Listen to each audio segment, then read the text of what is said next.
sirimushe guys kulundazi. Ona ni bridge. Bantu wakangu wapita manzi kuzula chabe. Sana pita.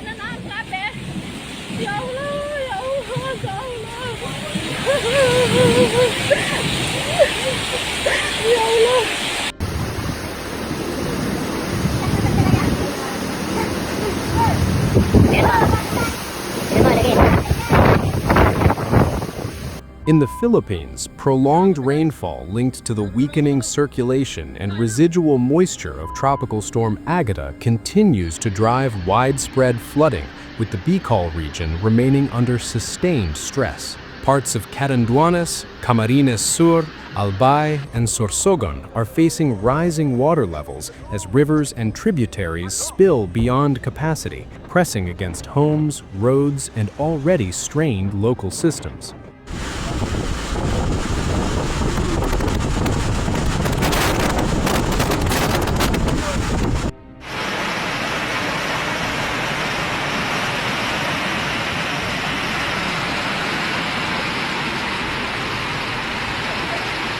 Hello.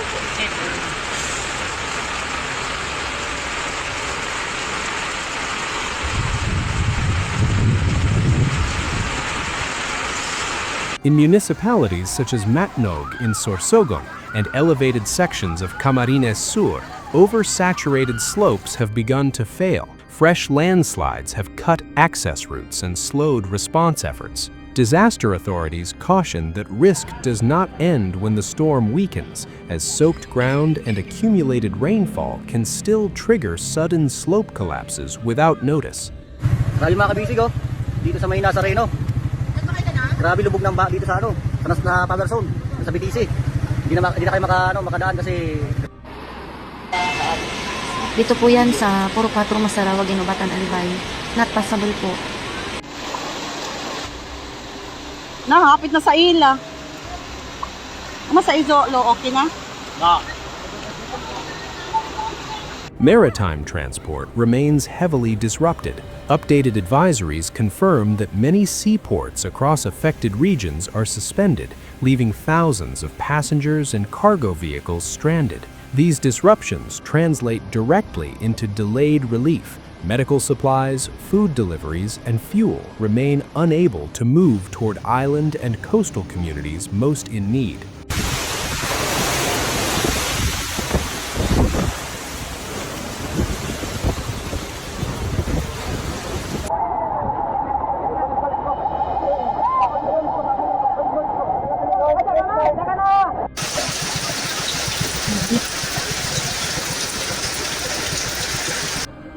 Halo semuanya, balik lagi di video aku karena banyak yang nanya di video-video aku sebelumnya katanya di mana sih itu lokasinya, di mana, yang jelas dong ngejelasinnya.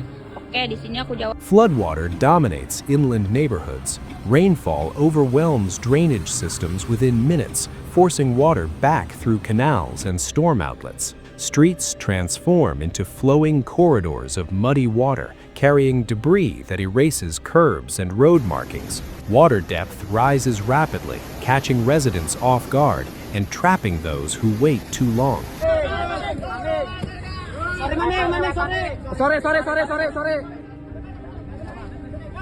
Yo, semangat tulur terus, asar. Biglang baha dito habang hala ang mga upuan na kaano.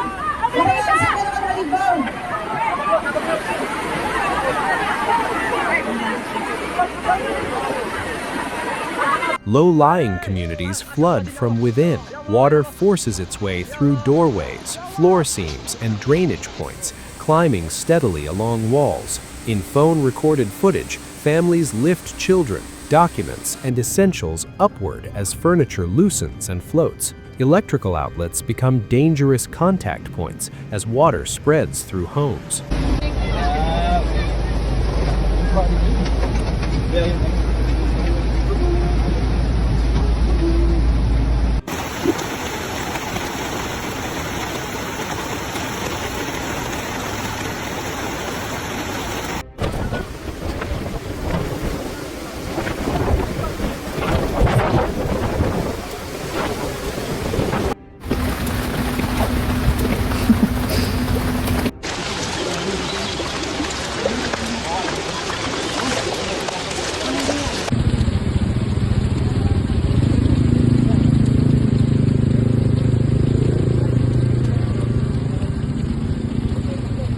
road conditions deteriorate quickly.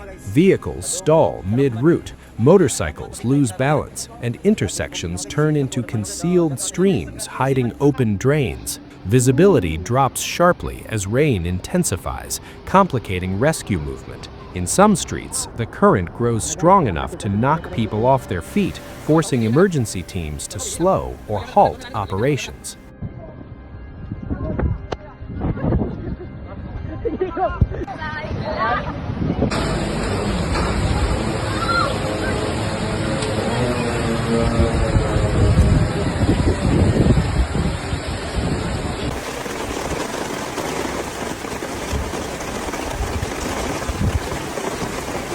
Lihat yun. Ya Allah ya Robi, geraraat ya hujan. Ya Allah ya Robi.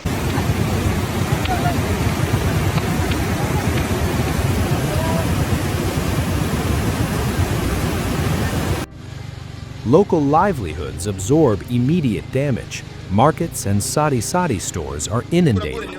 Goods are soaked in contaminated runoff, and shelves collapse under waterlogged weight. For many small vendors, years of savings disappear in hours. The air fills with mud and fuel as residents stand silently, assessing losses.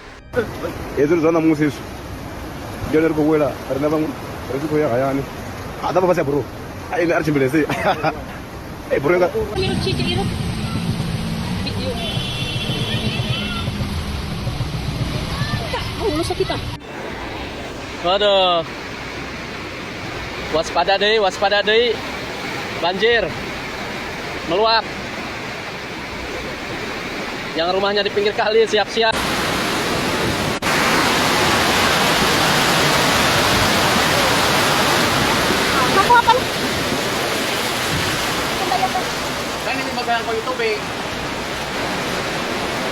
Drainage failures spread in sequence across districts. Canals overflow, culverts reverse flow, and water pushes laterally into streets that rarely experience flooding. Once the system is overwhelmed, floodwater moves faster than crews can respond.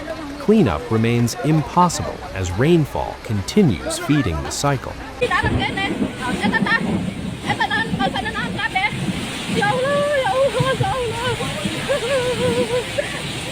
Hello guys, ito po 5:30 ng hapon. Ito yung ganap dito sa aming barangay ngayon. Ayan, sobrang pumasok na po yung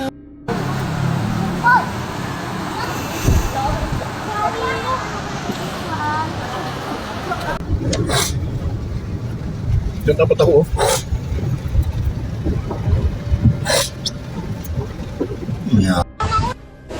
sige, so this plastic.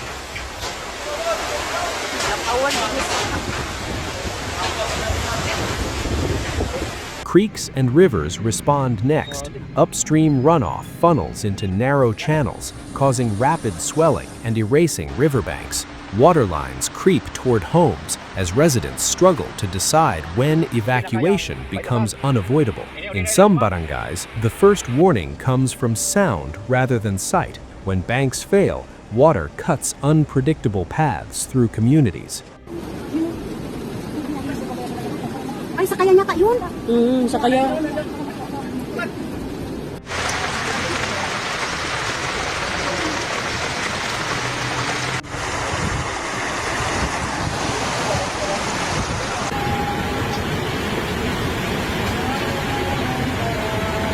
Yan, ang school ng Barangay Gugo, mga kakudakers, lubog na naman. Tapos, eto yung Agian.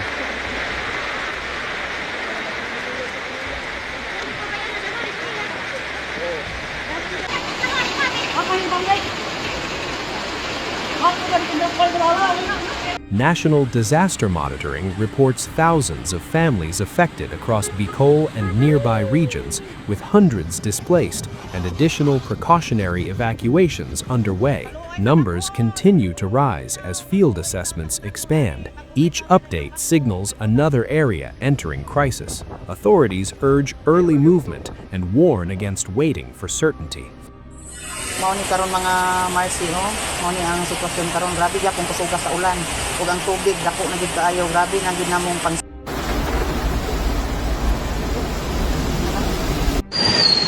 Alo, maabot na nga ni Aton, G. Oo. Kurang pojok na. Terus nareli ka masjid. Grabe naman ni Uy. Hala, Ginoo ko. Asa man taan ni Agi? Ito na ang nangyayari, Mga kontraktor, nagkahaman ka mo. Ito na ang nangyari sa Samuya, Baha na. Sabi ka mo. Flooding is now confirmed across dozens of locations at the same time, stretching response capacity thin. When multiple municipalities are hit simultaneously, rescue priorities become difficult. Families evacuate in darkness, carrying what they can, while responders decide which emergencies to reach first. Time remains the most critical threat. Ay, buras kita ka, di ba? Di makabali yun. Kan sila na tagay. Sabi ni Kuwan, matakon ka naman. Ay,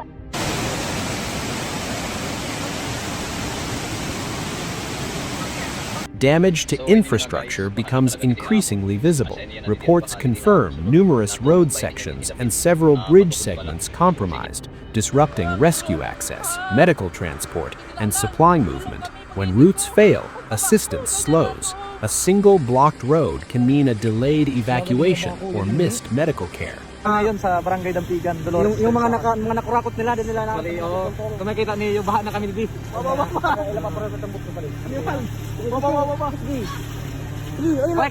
Mga Lods, baha na naman dito sa amin, Araw ng Biyernes, kalating araw ng ulan. Walang tigil, baha, yung kalsada.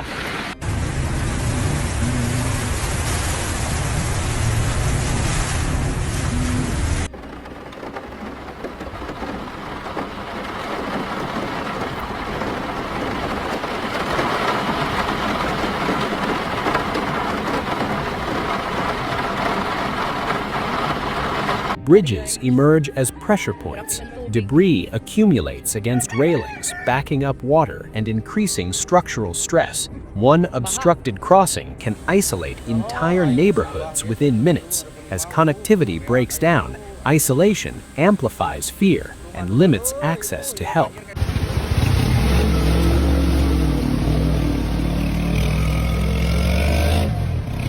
Naku po mga kababayan, nandito na po si Bagyong Ada sa aming lugar. Napakalakas ni Bagyong Ada.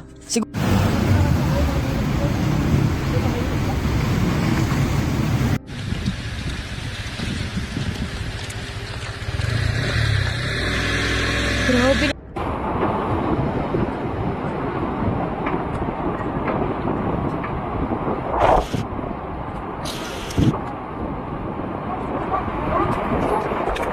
In rural areas, floodwater spreads across farmland and low fields, burying crops under polluted runoff and debris. The damage extends beyond the storm itself, cutting future income and food security. As water recedes, thick mud contaminates wells and soil, slowing recovery. Cleanup begins in hazardous conditions.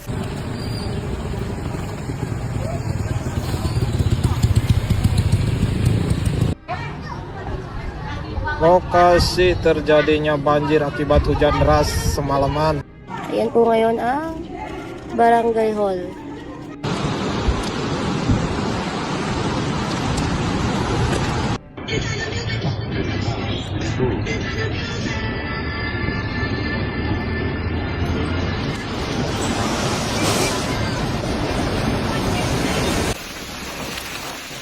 What the fuck?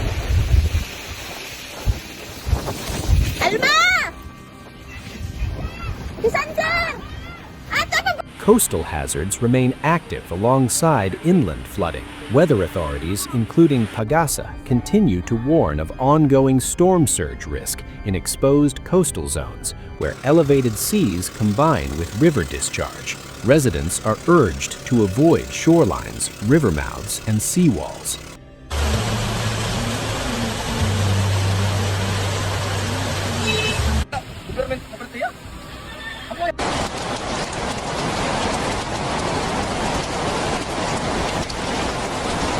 Manang Camarines Sur, umapaw ang Bicol River at ang tubig pumunta sa mga mababang lugar.